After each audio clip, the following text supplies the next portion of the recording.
Krishna, Hare Krishna, Krishna Krishna, Hare Hare, Hare Rama, Hare Rama,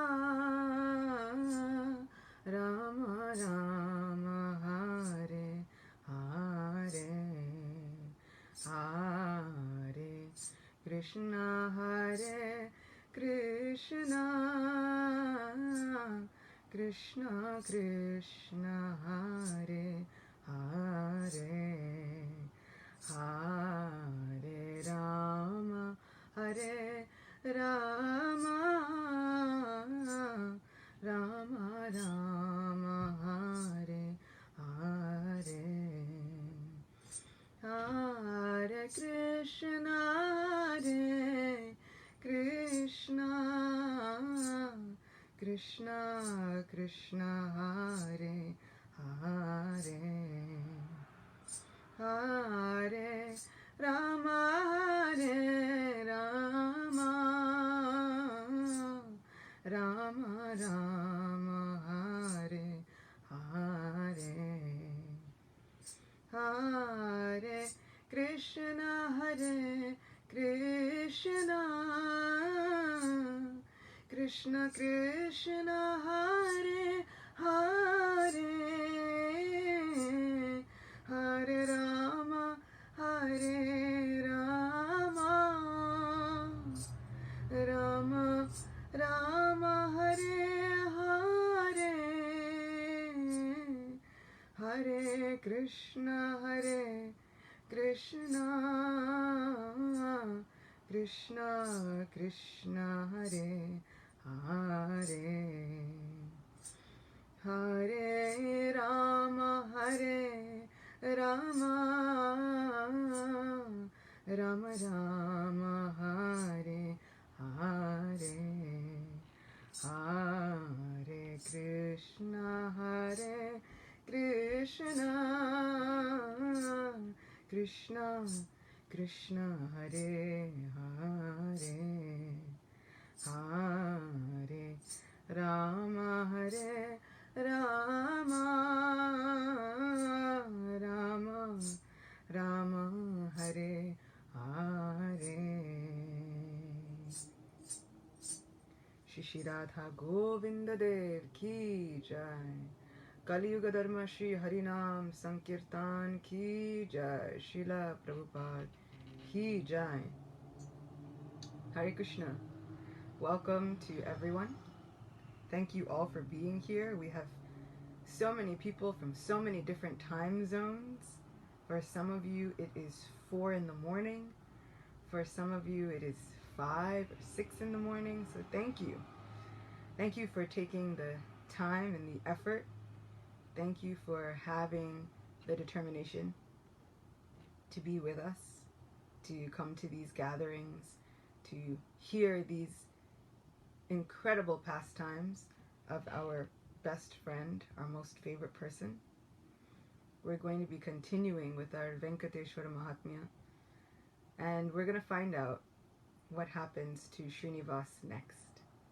But of course, we can't really begin without singing Jai Radha Madhava, which one might think, this is kind of a removed pastime.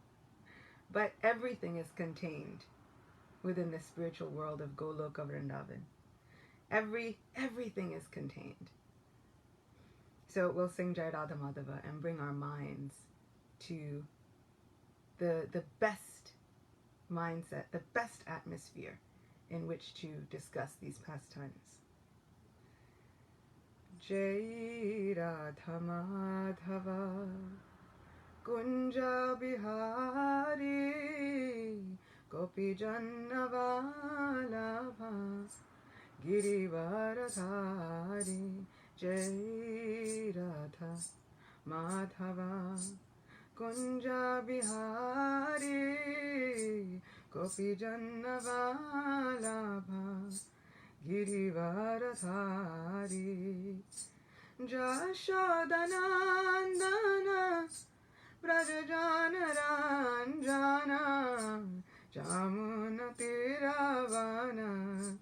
Chari Jashodanandana Brajajana Ranjana Jamuna Tiravana Chari Jai Radha Madhava Kunja Bihari Gopi Jannavalabha Girivaradhari Jai Radha Madhava Jai Radha Madhava Radhe Govinda Jaya Radhe Govinda Shri Radha Madhava Ki Jai Shri Radha Govinda Dev Ki Jai.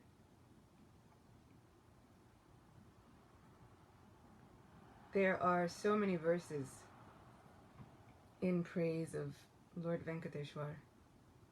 There's one verse that says, I know no other Lord other than the Lord of the 7 hills, Lord Venkateswara.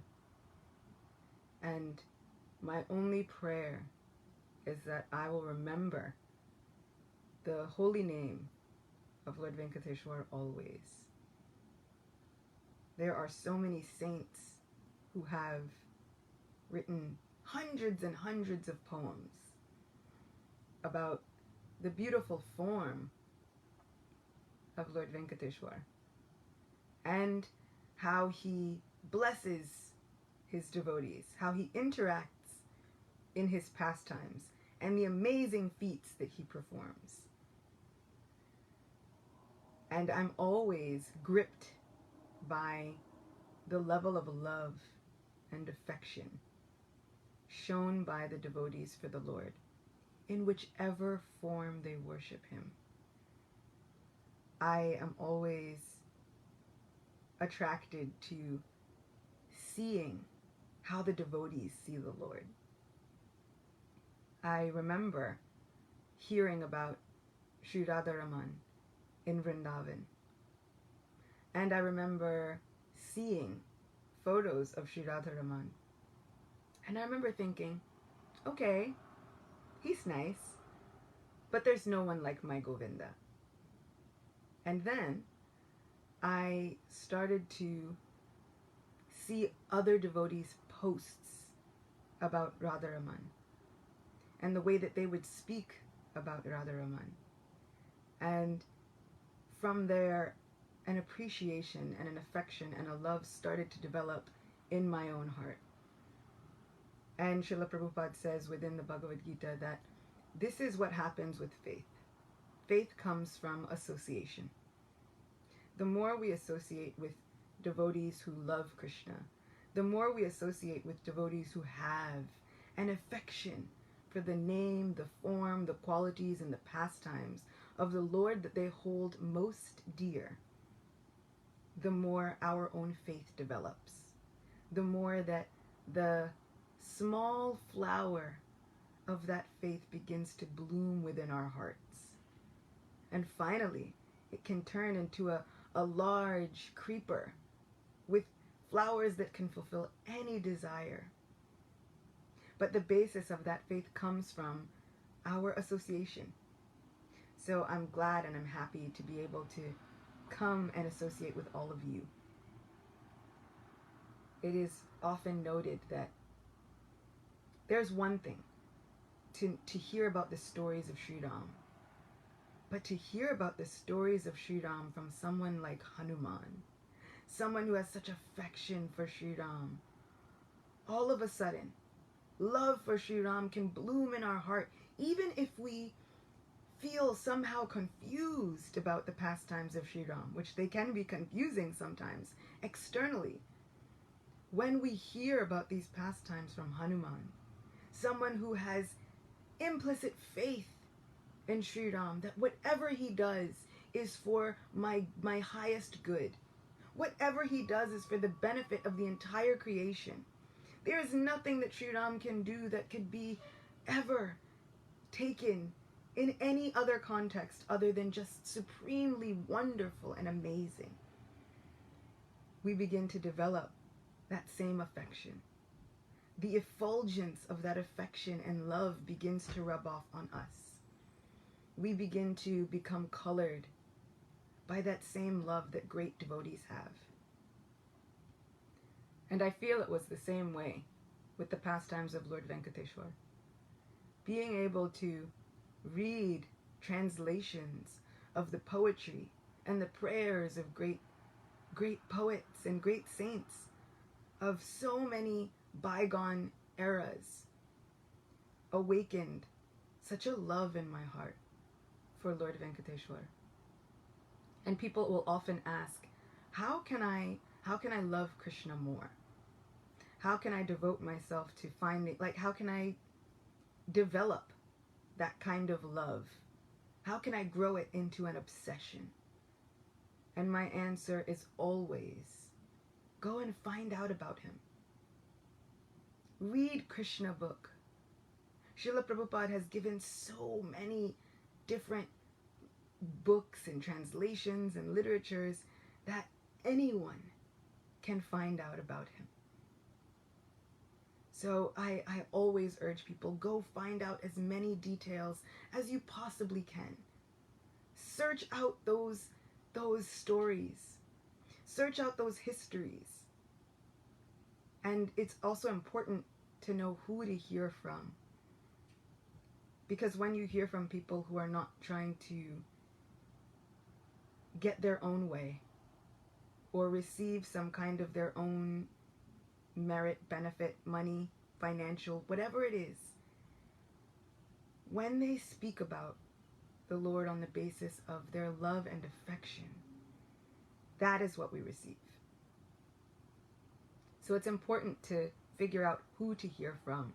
And that's why I always encourage reading, hearing from Srimad Bhagavatam, hearing from Srila Prabhupada, hearing from these sources, because they are giving this knowledge of the Supreme Person, this knowledge of Sri Purushottam Dev himself, on the basis of love, not on the basis of controlling others, not on the basis of getting loads of followers, not on the basis of becoming famous. They're speaking about the form of the Lord that they hold most dear, and they're doing it because they can't help it. They do it because their hearts overflow with love and affection for their Lord. So it is in this mood and following in the example of so many great saints that I will try and continue with the wonderful glories and pastimes of Srinivasa, who is none other than Govinda, Lord Venkateswara.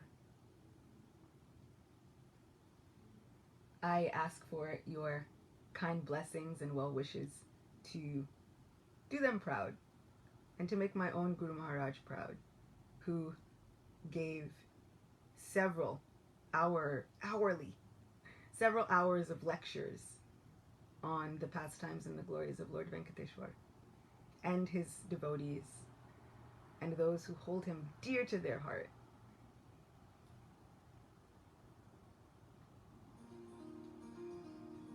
Yesterday, we left off with Srinivasa meeting with his mother, Vakula Devi, who had been waiting for him.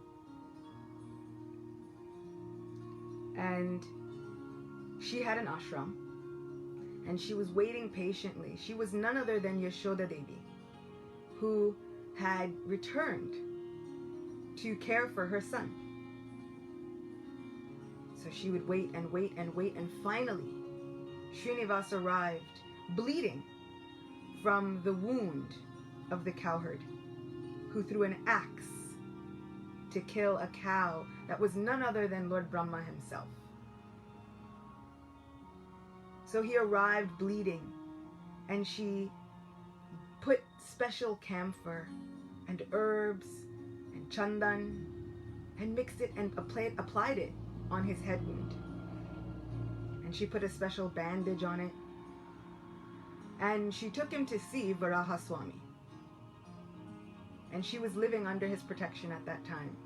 And we spoke about the pastime of Lord Varaha, and how Lord Varaha then marries Bhudevi, who is none other than the goddess of the earth. And they go and they live in the Tirumala hills.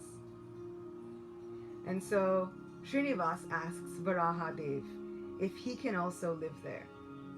And they make a pact. They make an agreement that for as long as Srinivasa will reside there, in the Tirumala hills, those who are true devotees of Lord Venkateswara first should go and offer their prayers and their respect to Varaha Swami, and then go and seek the darshan of Lord Venkateswara. So this is where we left off. Srinivasa has been living with Vakula Devi, sometimes still returning to his anthill to do his tapasya on Lakshmi Devi, to somehow receive her favor again. But in the course of healing, Srinivasa has a bald spot. So there's a place where his hair never grew back from where he was hit with the axe. So the wound healed, but the hair never grew back. And one day, Srinivasa would often roam the 7 hills, and he would protect those there who were seeking his shelter, whether they be animals or sages. And one day, as he was roaming with a bow and arrow, he came to a beautiful hill and he fell asleep. He thought, it's such a nice place. There was such a gorgeous atmosphere, waterfalls and flowers and the charming twittering of birds. And so he fell asleep. And as he was sleeping, a beautiful princess appeared.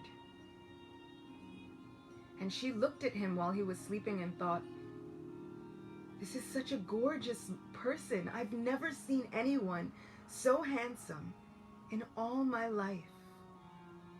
And as she gazed at him, the beautiful breezes were blowing through his hair, and he had charming dark locks of hair. But she saw that there was one spot where there was no hair.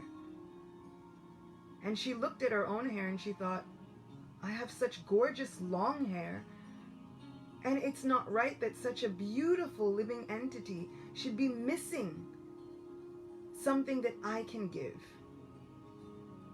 This princess happened to have her own mystic potencies. And so she took some of her hair and she placed it on Srinivasa's bald spot. And with her mystic potencies, she fused her own hair to his. It was at that moment that Srinivasa awoke. And he opened his eyes and he saw this beautiful maiden. And he says, who are you? What's happening? She says, my name is Nila. I am the goddess of this hill, which is called Niladri. And I saw you sleeping, but I saw that you had an imperfection, a defect, and I thought, it's not right that someone who looks like they are the supreme person, it's not right that the supreme person should have a defect.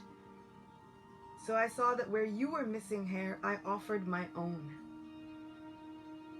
And she shyly looked at him and said, now you're perfect. And so Srinivasa, out of great gratitude and affection for her, he said, I must repay your kindness. She didn't do it for any other reason other than to make him look as perfect as she thought he should look. But in his infinite compassion, he said, I will repay you. From now until the end of Kali Yuga, all those who are my devotees will come to these hills and they will donate their hair.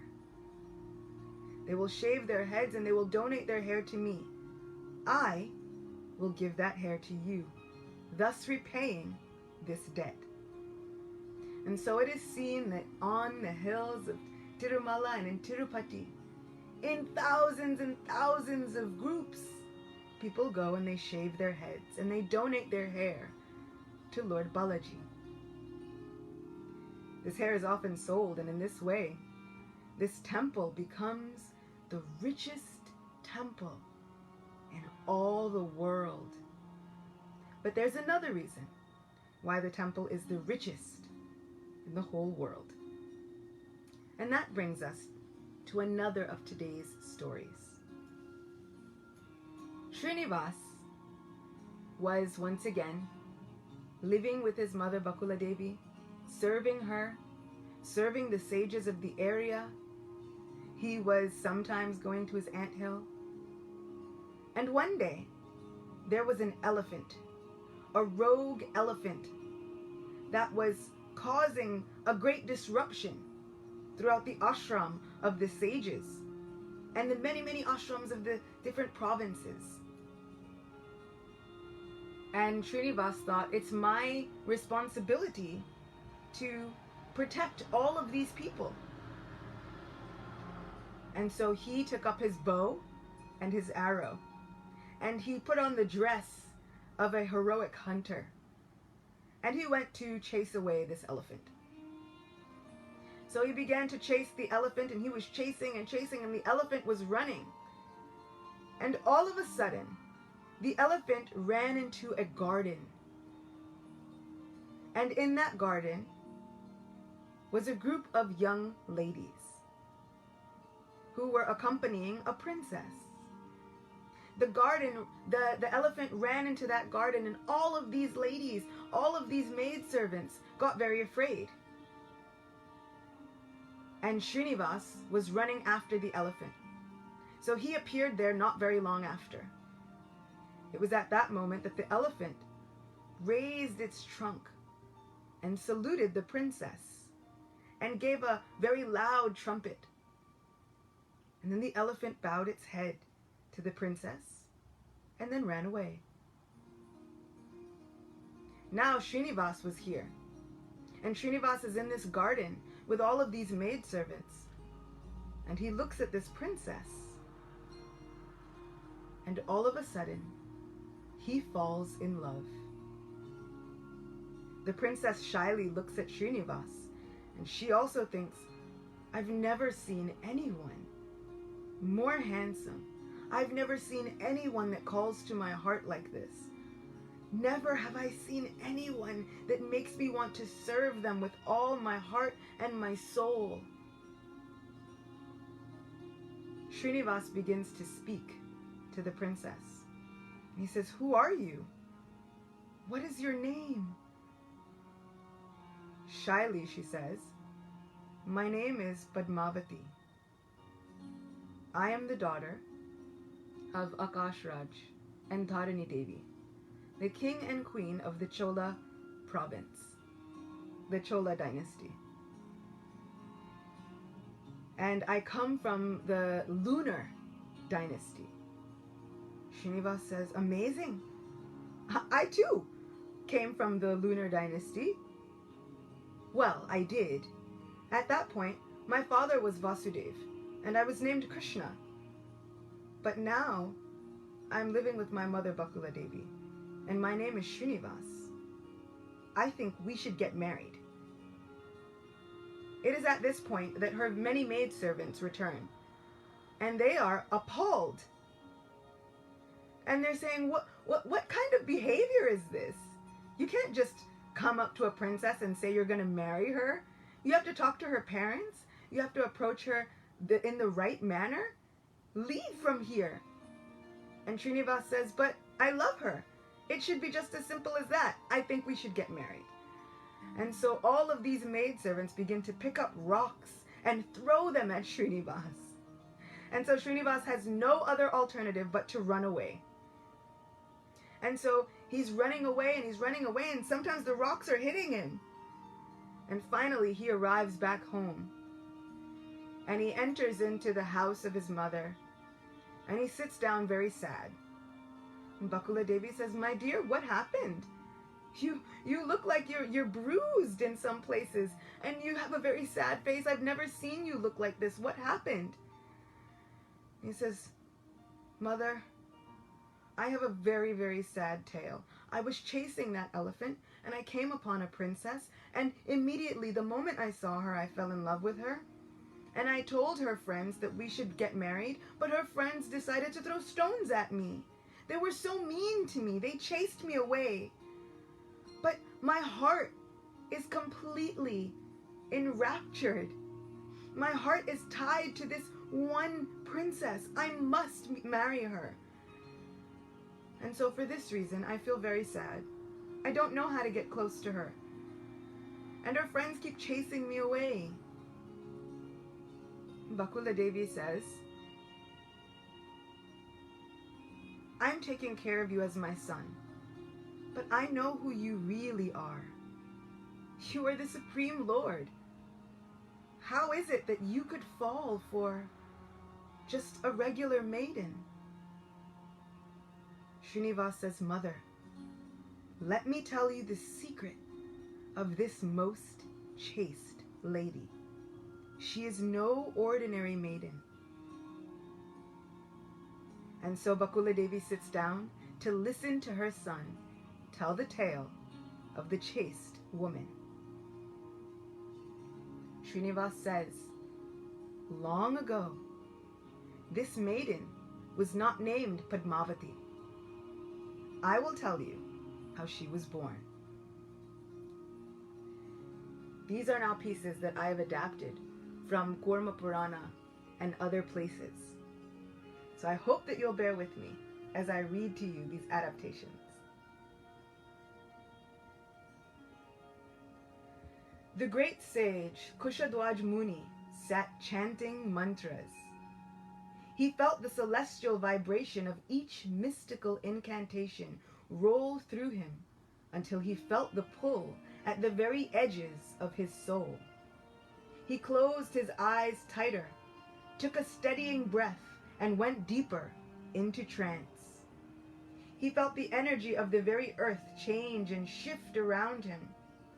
Like a field of magnets all around, he felt the air charge, crackle, and pulse. He recited mantra after mantra, each magical call a protector of all the worlds, the four-armed, Supreme Lord of all.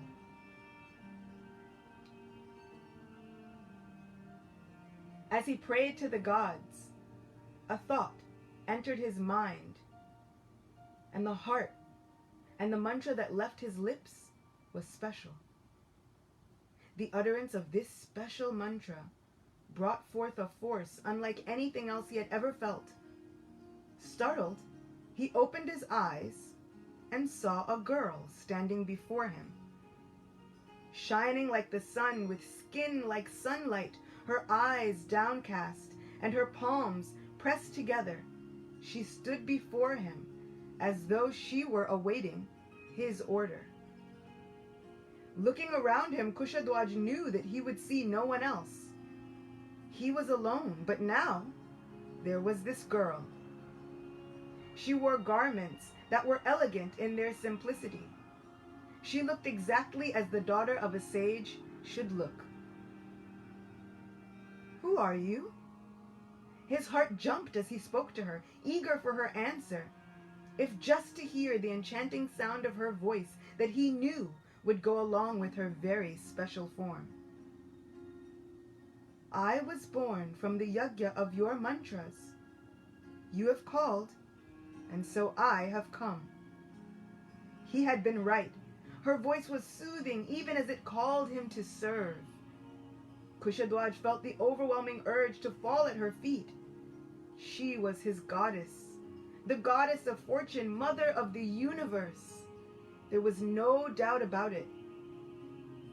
But she hadn't come for him to worship. Instead, he invested all of his obeisances and reverence into one small smile. He inclined his head and beckoned for her to come closer. Skittish as a fawn, her beautifully large eyes darted around them before she moved tentatively beside him. "Your name will be Vedavati. Born from the Vedic mantras themselves, I will be your father. She blessed him then, but not with immortality or any lofty benediction. Her boon was a bright smile that lit her face as she sat beside him, eager to listen to him chant again. And as he began to recite his mantras, he felt complete in a way that he had never imagined. What did one do when the mother of the universe was entrusted into their care? He did the one thing he could. He continued to pray. As Kushadwaj Muni cared for Vedavati, she began to grow. And finally, he asked her, "What is your most cherished desire?" Vedavati said, "I long for nothing else than to be reunited with my Supreme Lord, who is none other than Lord Vishnu." He says, "So be it. If you yearn to be the maidservant of that Supreme Person, then you should also perform penance. Go, please the Lord by your tapasya, and I am sure that the kind Lord, who is compassionate to all living entities, but especially his devotees, I am sure he will give you his shelter." And so Vedavati journeys and begins to perform tapasya. And as we've heard so many times, including in the story of the month of Purushottam, the personification of Purushottam Mas, who is a maiden, she gets very upset. She feels like she is in great distress, and she journeys to Sri Krishna himself. And she says, "I am in great distress, but only you can help me." And Krishna, in his compassionate heart, with his infinitely kind nature, he knows of a very, very special way to end the distress of those beautiful maidens who come to him for shelter. He says, "I'll marry you, and that will end your distress." Krishna knows how to end the distress of those who are dear to him by his association. He gives his very self. "I will give you all of me." That is what we get when we perform tapasya. That is what we get when we perform austerities for the affection of the Lord. Whenever we go through anything and we perform any kind of spiritual tapasya, we should know that the Lord will eradicate our distress. He will remove our distress. And usually he does it by giving himself and his constant association. So Vedavati journeys and she does tapasya. For thousands and thousands and thousands of years, she performs tapasya with divine determination. The only thing she has in her heart, the only wish she has, is to be reunited with her Supreme Lord.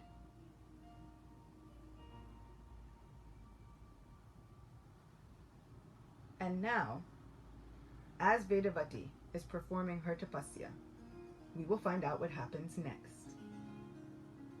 Ravana traveled through the skies, pleased with the speed of his newly acquired Pushpaka Viman. The magically powered chariot was huge, but moved as though it weighed nothing. Ravana had just taken the Viman from Kuvera, his brother. He chuckled, remembering the incident, and feeling the open air across his face as he stood out on one of the many terraces of the chariot that was more like the size of a full palace. Even at the swift speed he was traveling, the effulgence caught his eye from down below. Ravana's first instinct was to shield his eyes to shift the glare. On second thought, he lowered his battle-scarred arm and tried to take a closer look at what could have caused such a bright effulgence. It looked as though he were flying over an ordinary forest, but there was definitely something extraordinary hidden within it. Squinting against the glare, fighting it with sheer force of will, Ravana tried to see through the bright light to see what was causing it. He decided to lower the chariot to investigate. Once on the ground, Ravana took his time, descending each beautifully carved stair of the Viman. He ran his hand along the marble railing along one side, reveling in the feel of the rich marble. The polished stone was almost like glass. It was a marble that was only available to the Celestials, but now was in his possession. Ravana couldn't contain the smile that lit up his handsome features. All that was beautiful and unique within the universe now belonged to him. From the ground, the forest looked unmemorable. Nothing special about it, but still he was pulled by the memory of that effulgence. He could see it a ways off in the distance. Clearing branches and shrubbery away with his sword, he easily cut a path through the dense forest and made his way toward the effulgence. It was like trying to sift through the earth in order to find a jewel. Ravana knew that he was right when he finally came upon her. Sitting alone in the forest, dust and mud her only garments, was a woman. She wore coarse tree bark and a black deer skin. Her hair was coiled in a knot at the top of her head, and jatas, locks of matted hair, hung down her back and down to the forest floor. She sat in deep meditation, and even with all the dirt of the forest, she was beautiful. She was the source of the effulgence. She was oblivious to the outside world. Her lips moved slightly as she recited prayers and mantras. Ravana yearned to see those same lips whisper his own name. He knew then that she should be his. Devi, he called to her, but received no response. He called her again, his voice echoing throughout the forest and scaring several birds from their perches, but the woman still did not move. Who was this yogini who had stolen away his heart but now snubbed him as though he were some ordinary mortal? His impatience rising, he called to her again, and the forest itself shook when he roared. But the yogini remained as still as ever. No one ignored Ravana. He had held even the great Mount Kailash aloft and gotten the attention of Mahadev himself. Getting this woman's attention should be nothing. Feeling the first pangs of anger ripple through him like sharp pins and needles through his veins, he ventured closer to the yogini, making slow, deliberate movements as though he was a lion stalking his prey. He didn't want to startle her. He was close enough now that he could feel the mystical heat of her effulgence across his arms and chest. It fueled his passion, even as it cooled his anger. He would give the woman another chance. Passing a hand lightly over her hair, he grabbed the edge of one of her jatas and wound it tightly around his wrist. He tugged on her hair until, startled out of her meditation by the pressure, the yogini opened her eyes. Her eyes were vibrant and they looked like molten gold. In fact, Ravana felt as though he were being burned by her gaze from the inside out. It was his heart that was on fire, and only she could soothe that feeling. He knew then that he would do anything to have her. He watched her face darken as she began to breathe heavily. She was angry with him, and Ravana liked it. He liked her bold nature, and he watched her with increasing interest. He had to know her. What is your name, yogini? I am Vedavati, and you should remember my name well. After all, it will be the cause of your destruction. The yogini stood slowly, rising to her full height, which wasn't much, but she raised her chin in clear defiance, as though her small size meant nothing. Wonderful. She was absolutely wonderful. Ravana had never seen a woman quite like her. He couldn't help the laugh that rolled through him and out into the forest, but it only enraged her more. She moved to distance herself from him, but found that with his hand wrapped around her hair, she was unable. With her eyes spitting fire in his direction, she raised her hand, and in the blink of an eye, it slashed through the air as though it were a weapon. She brought her hand down between them and sliced through the matted locks he held in his hand that were like nothing more than cotton fluff. She stepped back from him, and her face filled with disgust. "I belong only to Lord Vishnu, but you have dared to touch me. You are an evil monster. I won't waste all of my tapasya cursing you. You aren't worth the tapasya I have done. But be absolutely sure that I will take birth again, and I will be the cause of your destruction and that of your entire race." She pointed a slender finger in his direction as she yelled at him. Ravana smiled in disbelief. Women usually cowered from him in fear. They looked at him with desire, but they never yelled at him. She was exquisite. Ravan took a step forward, but she held her hand out to him, her eyes glowing wide with anger. He froze. He wasn't quite sure, but the power rippling through her was enough to give him pause. Vedavati clasped her hands together in front of her heart. She murmured a prayer to Vishnu, and before Ravana's eyes, a huge fire, mystically powered and raging into the sky like a burning column, rose up and engulfed the woman where she stood. In the next moment, she was nothing more than ash swirling around him in the light forest breeze. Confused and astonished, Ravana looked on dumbly, unable to speak for the first time in his life. He looked around the forest to see if anyone else had witnessed the scene.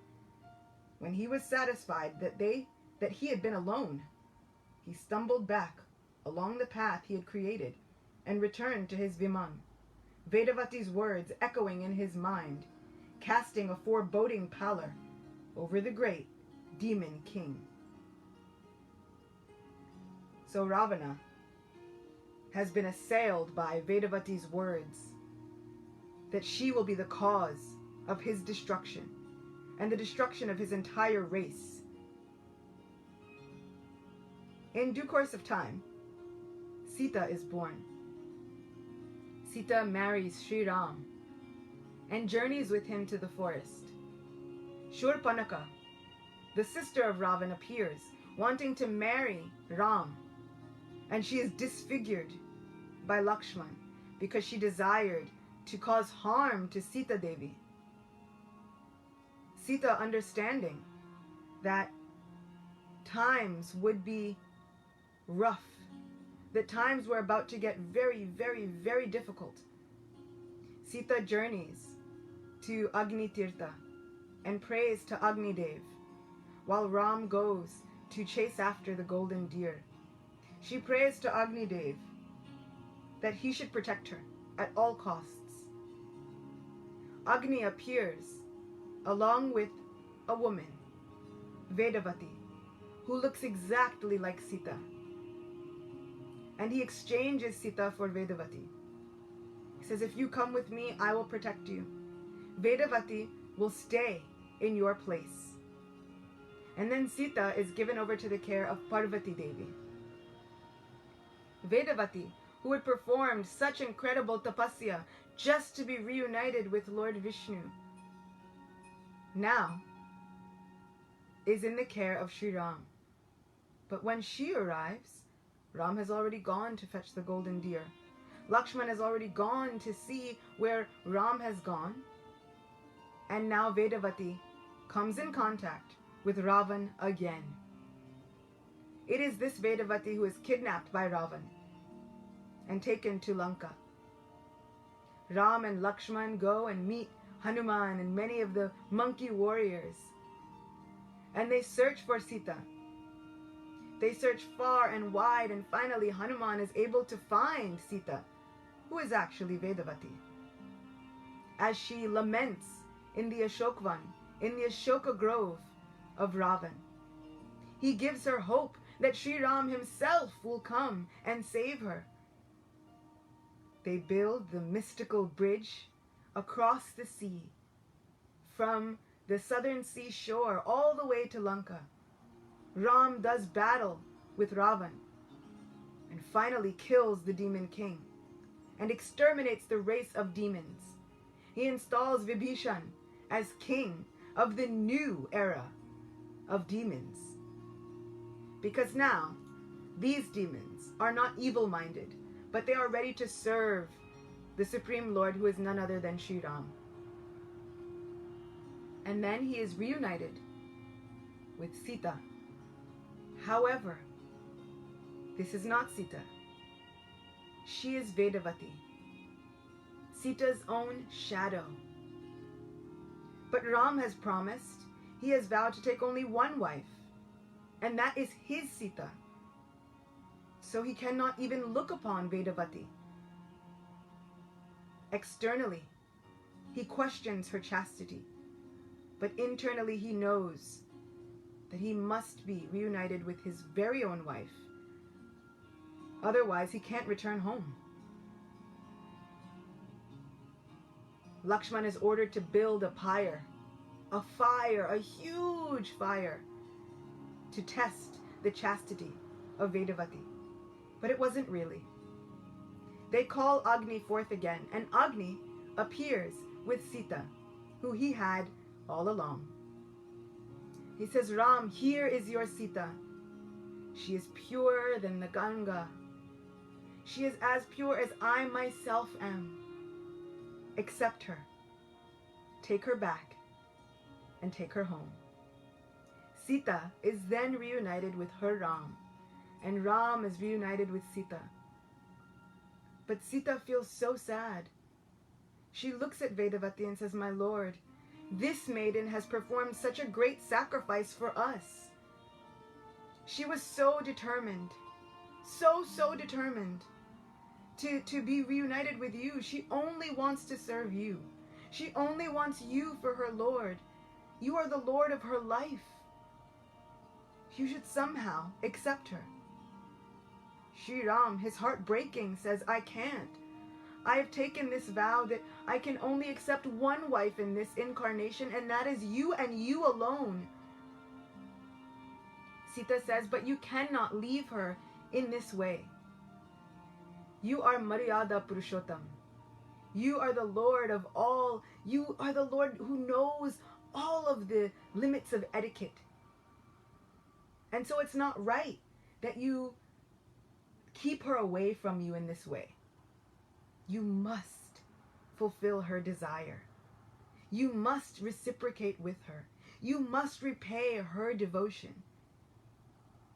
Sri Ram says, I promise, in a future incarnation, I will fulfill her desire. This Vedavati goes and continues to perform tapasya. How many times does it feel like we are performing tapasya and we are just doing it to perform more tapasya? How many times does it feel as though we are performing our devotional service? We are doing austerities. We are doing all that we can to attract the attention of the Lord. And at the end, it seems like the only thing we get is the ability to perform more tapasya. We can take a great lesson from the story of Vedavati. Her determination was so strong. She had faith in the words of the Lord that he said, I promise, I will reciprocate with you, I will fulfill your desire. Not now, I can't do it now, but in the future, I promise I will. With that faith, she continued to perform tapasya with all her heart. All she wanted was to be reunited with Ram.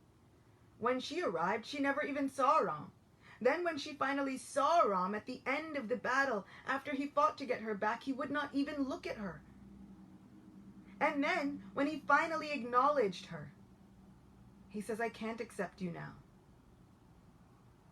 Vedavati had to wait, and she did so somehow, with a heart full of gratitude and affection and love. as we go through our lives, as we go through the many trials and tribulations and obstacles, I hope that we are able to somehow or other develop a tinge of that firm faith and determination. Gaur Govinda Maharaj, his instruction to me at 10 years old was, you make your faith strong like a pillar. Make your faith like a pillar, strong like Prahlad Maharaj, so that no one can ever shake it. He told me to chant and listen and make sure that I was able to make my faith unshakable. I'm still working on it. I'm not sure I can say that I have absolutely made my faith unshakable, but I'm trying. I'm working on it. Because along with that instruction comes the promise of our acharyas, the promise of our teachers, that if we make our faith strong like a pillar, like a column, immovable, unshakable, unconquerable, if we make our faith like that, the Lord is sure to fulfill our desires. It is His promise. It is the thing that He must do.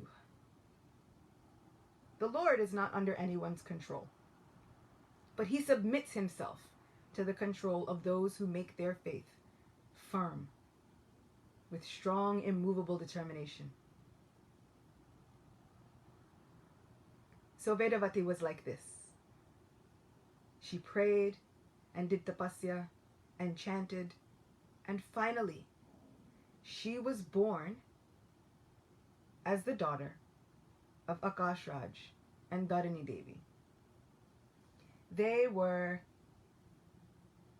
performing a great sacrifice, and Akash Raj had to plow the field around the Yagyashala with a golden tipped plow. We see this happen so many times. As he is plowing, the great golden tipped plow collides with something in the earth. And they dig, and out from the earth emerges a beautiful treasure box. The treasure box opens on its own. And within that treasure box was a beautiful golden lotus. And within that golden lotus was a baby girl. The sages who assembled there said, just as Janak Maharaj plowed the field of Mithila and was thus given the greatest benediction of having the goddess of fortune, Sita Devi, as his daughter, just as Janak Maharaj had that incident, now you too have been blessed with the goddess of fortune as your own daughter. Because she appeared on a lotus, her name shall be Padmavati. Akash Raj and Dharani Devi take Padmavati home and they raise her with such love and care. It is this Padmavati that meets Srinivasa. And that is the story that Srinivasa tells to his mother Vakula Devi. He says, "Oh Ma, this is Padmavati. She has been doing penance and performing austerities for thousands of years, for many yugas, just to be reunited with me. Now I have come just to fulfill her desire. I must be married to her and her alone. I must fulfill her desire. So you have to go, and you must speak with her parents, Akash Raj and Dharani Devi, and give my proposal of marriage to them." Vakula Devi has many, many doubts. So many doubts.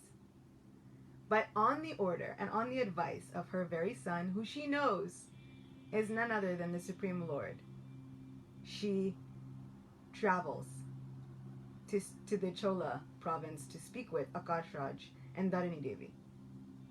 It is understood that Vakula Devi is Yashoda. Yashoda never got to perform Krishna's marriage He left Vrindavan just before he was 12 years old. And he went to Mathura. And it was in Dwarka, under the supervision and the ornamentation of Vasudeva and Devaki, that he got married. And so they were the ones who performed his wedding and organized everything. But Yashoda Devi had such a yearning desire to perform the wedding of her son that she now returns as Vakula Devi, just so that she can arrange for the marriage of Srinivasa. So tomorrow we will speak about the marriage of Srinivasa Kalyanam. And we can, in our minds, have a great festival, considering that the Lord himself is getting married. You are now all guests, invited to come and hear about the marriage ceremony of Lord Srinivasa. So I hope that you will join me tomorrow. I hope that you will, even if it's in your minds, dress yourselves up in all of your best clothing and arrive with great ornamentation, just so that we can witness the wedding of Srinivasa and Padmavati and find out exactly how it happens. I am looking forward to it. I love weddings.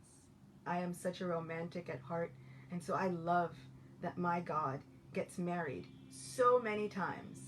He gets married again and again and again and again, and hearing the pastime of Purushottam Mas, where the Lord says, I'll marry you, was one of the best blessings of this month for me, because I love a good wedding. So tomorrow we will talk about the wedding of Srinivasa and Padmavati, and we will hear the culmination of this glorious pastime.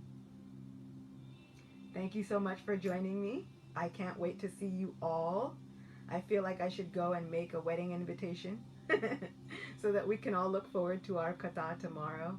I hope that it meets you well rested. I hope that it meets you in the greatest health. And I hope that our hearts are enlivened, enthusiastic, and eager to hear with affection about the glories of Srinivasa and Padmavati. Until then, Hare Krishna.